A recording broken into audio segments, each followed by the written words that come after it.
My girlfriend said, "I'm pregnant, but the baby isn't yours.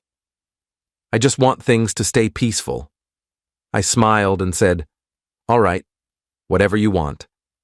The next day, I canceled our apartment lease, forwarded her message to her ex, and sent a gift basket to his house that said, "Congratulations, you're going to be a dad." 2 hours later, his wife called. Her first words made me heart stop, and what happened next? I'm 40 years old, and I thought I had my life figured out.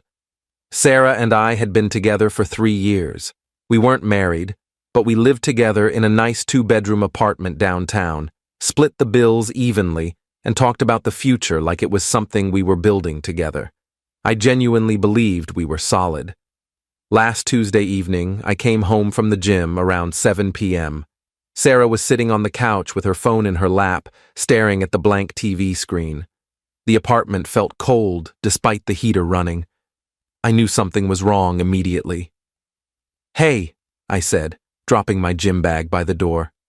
"You okay?" She didn't look at me, just kept staring forward. "We need to talk," she finally said. Those 4 words, everyone knows what they mean. I sat down in the armchair across from her, my stomach already tightening. "I'm pregnant," she said flatly. For about 3 seconds, I felt this weird rush of emotions, shock, fear, maybe even a little excitement.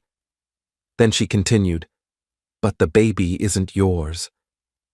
The room went silent. I could hear the refrigerator humming in the kitchen, a car alarm going off somewhere outside. My brain was trying to process what she'd just said, but it felt like my thoughts were moving through mud. "What?" I finally managed. She looked at me then, and I'll never forget her expression. Not guilty, not apologetic, just tired. "It's Marcus's," she said. "It happened 2 months ago. I didn't plan it. It just happened. Marcus, her ex-boyfriend from college, the guy she'd told me not to worry about when they reconnected on social media last year. The guy she'd grabbed coffee with just as friends back in August." "You slept with Marcus," I said slowly, making sure I understood correctly. "Yes." "2 months ago?" "Yes." "And you're pregnant?" "Yes." I sat there for a minute, just looking at her. Part of me wanted to explode. Part of me wanted to cry. But mostly I just felt numb. "Does he know?" I asked. "No," she said quickly. "And I don't want to tell him. He's married now. It would destroy everything. I want to keep things peaceful. Between us. We can figure this out together." I actually laughed. It just came out. This bitter sound that surprised even me. "Peaceful," I repeated. "You want to keep things peaceful." "I know you're angry," she said. "But please, let's not make this harder than it has to be. We can work through this." I stared at her for a long moment. She genuinely thought I was going to what? Raise another man's baby? Pretend everything was fine? Stay with her after she'd been cheating on me? "All right," I said, standing up. "Whatever you want." She looked relieved. Actually relieved. I went to the bedroom, closed the door, and sat on the edge of the bed. My hands were shaking. I pulled out my phone and started making a list of everything I needed to do. I wasn't going to yell. I wasn't going to break things. I was just going to disappear from her life so completely she'd wonder if I'd ever existed. That night, I slept on the couch. Sarah tried to talk to me once, but I told her I needed space to process. She went to bed around 10 p.m. I stayed up until 2 a.m. researching apartment lease cancellation policies and scrolling through Marcus's Facebook page. Marcus Chen, 39 years old, married to a woman named Jennifer for 6 years. No kids. He worked in finance, posted pictures of fancy dinners and golf trips. His wife was a pediatric nurse who volunteered at animal shelters on weekends. She looked genuinely kind in her photos, always smiling. I felt sick thinking about what Sarah had done to both of us. Update: one Wednesday morning, I called our landlord at 8 a.m. sharp. Our lease had a clause that allowed for early termination with 60 days' notice and a penalty fee of 2 months' rent. I told him I'd pay it. He was surprised but didn't ask questions. I told him only my name would be coming off the lease. Sarah could figure out if she wanted to stay and cover the full rent alone or leave. Then I went to the bank and opened a new checking account. I transferred my half of our shared savings into it. We'd been saving for a vacation to Japan. $8,400 split down the middle. I took my $4,200. At 10 a.m., I texted Sarah's message to myself so I'd have a clean screenshot. Then I looked up Marcus's address. Public records are surprisingly easy to access when you know someone's full name and city. I ordered a gift basket online, one of those fancy ones with gourmet chocolates, sparkling cider, and a little teddy bear. I paid extra for same-day delivery. In the gift message section, I wrote, "Congratulations, you're going to be a dad. Sarah's expecting. We should talk. A concerned friend." I added Marcus's home address and confirmed the order. Then I forwarded Sarah's text message to Marcus's Facebook Messenger. I didn't add any commentary, just sent it and blocked her immediately on my phone.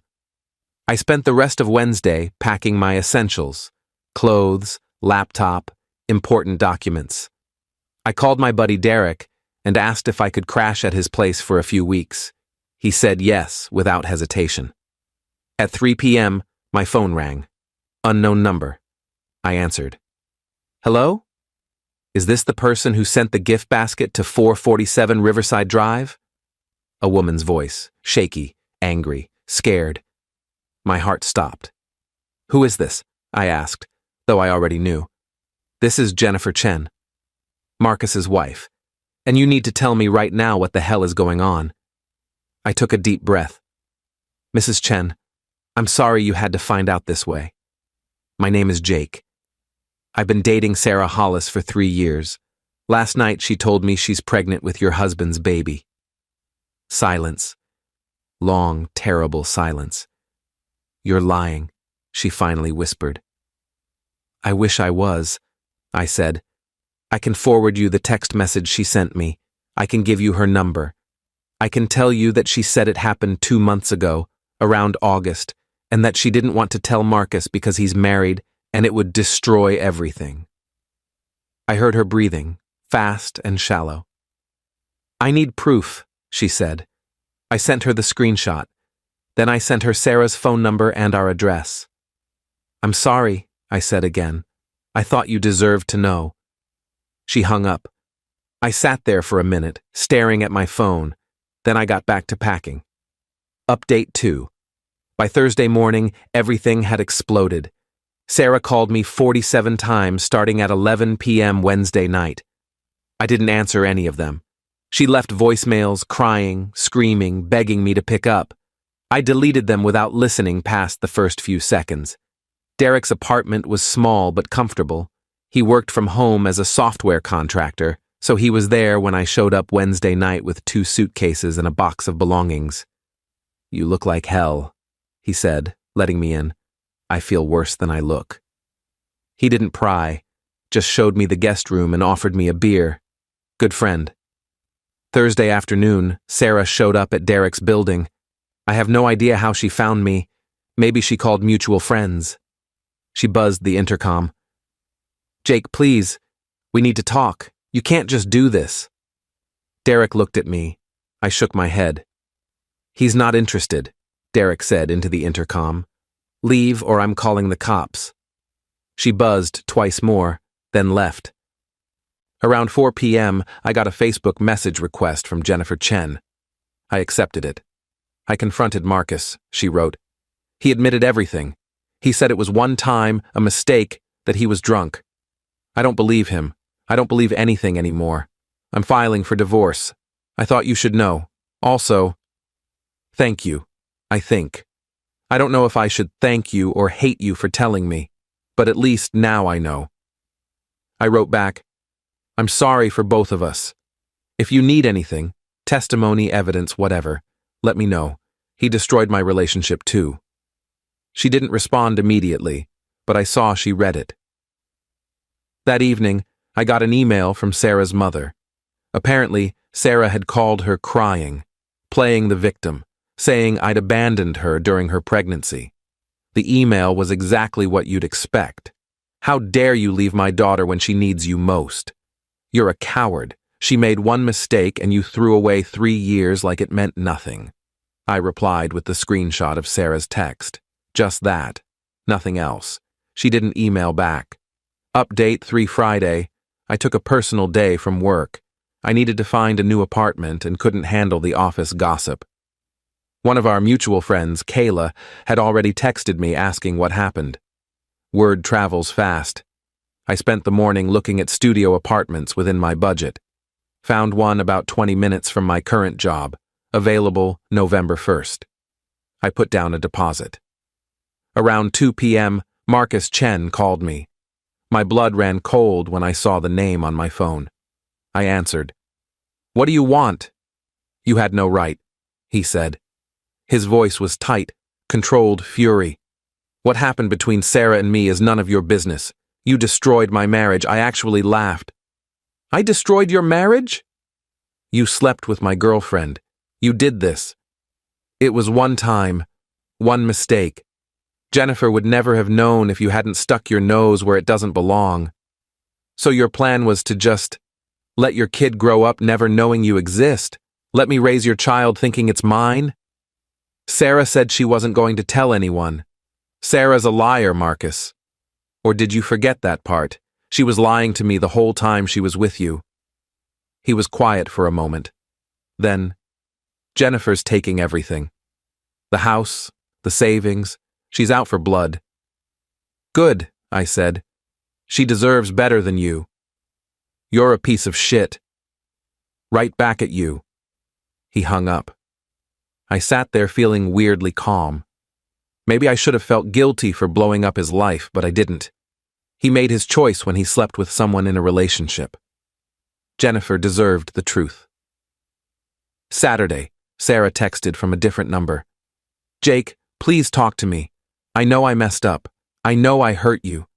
But what you did was cruel. Marcus's wife is destroying him. His family won't speak to him. He might lose his job because of the stress. You ruined multiple lives because you were angry at me." I stared at the message for a long time before typing back. "You ruined your own life when you cheated. You ruined Marcus's life when you slept with a married man. You tried to ruin mine by asking me to raise another man's child. I just made sure the truth came out. Don't contact me again." I blocked the new number. Update 4. 2 weeks later, I was settled into my new studio apartment. It was small, but mine. No shared furniture, no memories of Sarah walking around in her pajamas on Sunday mornings, no ghost of a relationship haunting the rooms. Derek helped me move my stuff from storage. We ordered pizza and watched basketball. Normal things, healing things. I got a message from Jennifer Chen again. "The divorce is moving forward. Marcus is trying to fight it, but my lawyer says we have everything we need." I found out he'd been messaging Sarah for months before they hooked up. It wasn't just one mistake. "Thank you for giving me the push I needed to look deeper." I found hotel receipts, deleted texts he thought were gone. He'd been cheating longer than I knew. My stomach turned. So Sarah had been lying even more than I thought. I wrote back, "I'm glad you found out. You deserve better. I hope the divorce goes smoothly." "How are you doing?" she asked. "Better every day," I typed. Still angry sometimes, but mostly just tired of thinking about it. "Same. Do you think Sarah kept the baby? I hadn't even thought about that." "I don't know. I haven't talked to her since I left. Marcus said she's demanding child support. She's planning to keep it. Of course she was. That's between them now," I said. "I'm just glad I'm not involved." "Me too," Jennifer said. "Good luck with everything." "You too." A month after everything blew up, I ran into Qley at a coffee shop. She looked uncomfortable when she saw me. "Hey," she said carefully. "How are you?" "Fine. You?" "Good. Listen, I heard Sarah's version of things. I just want you to know I don't believe her." I sipped my coffee. What did she say? That you overreacted to one mistake, that you were emotionally abusive and controlling, that you sabotaged her life because you couldn't handle not being in control. I shook my head. Of course she did. I know you, Jake. I know that's bullshit. She cheated. She got pregnant. You left. That's not abuse. That's self-respect. Thanks, I said quietly. That actually means a lot. She's telling people Marcus forced himself on her now, changed her story completely. I went cold. What? Yeah. She's claiming she didn't cheat, that she was assaulted. But the texts she sent him afterward don't match that story. A few of us have seen them. She's just trying to save face. I felt sick. That's disgusting. I know. I stopped talking to her. A lot of people have. I finished my coffee in silence. Sarah had burned every bridge trying to avoid accountability. Final update. It's been 3 months now. Sarah had the baby, a boy. Marcus's family demanded a DNA test, and it confirmed what everyone already knew. He's paying child support, but he's not involved in the kid's life. His divorce from Jennifer finalized last month. She moved to a different state to be closer to her sister. Sarah tried to reach out one more time through a mutual friend, asking if I'd be willing to talk. I said no. There's nothing left to say. I've started seeing someone new. Nothing serious yet, but it's nice to remember what it feels like when someone actually respects you. Her name's Amy. She teaches high school English. We met at a bookstore, both reaching for the same novel. Cliché, but true. My new apartment feels like home now. I painted the walls, got some plants, adopted a cat named Soup. Life is quiet, simple, mine. Sometimes I think about Sarah and Marcus and wonder if they ever talk, if they regret what they did. Then I remember it doesn't matter. Their choices led them exactly where they are. Mine led me here. I'm not bitter anymore. I'm just free. Edit 1. A few people asked why I sent the gift basket instead of just telling Jennifer directly. Honestly, I was angry and wanted Marcus to feel the same shock I felt. Petty? Maybe, but it worked. Edit 2. Yes, I kept receipts of everything. Texts, emails, bank transfers. My lawyer friend told me to document everything in case Sarah ever tried to claim I owed her money or was involved with the kid legally. So far, she hasn't. Edit 3. For those wondering, Soup is a gray tabby with one eye. He's perfect.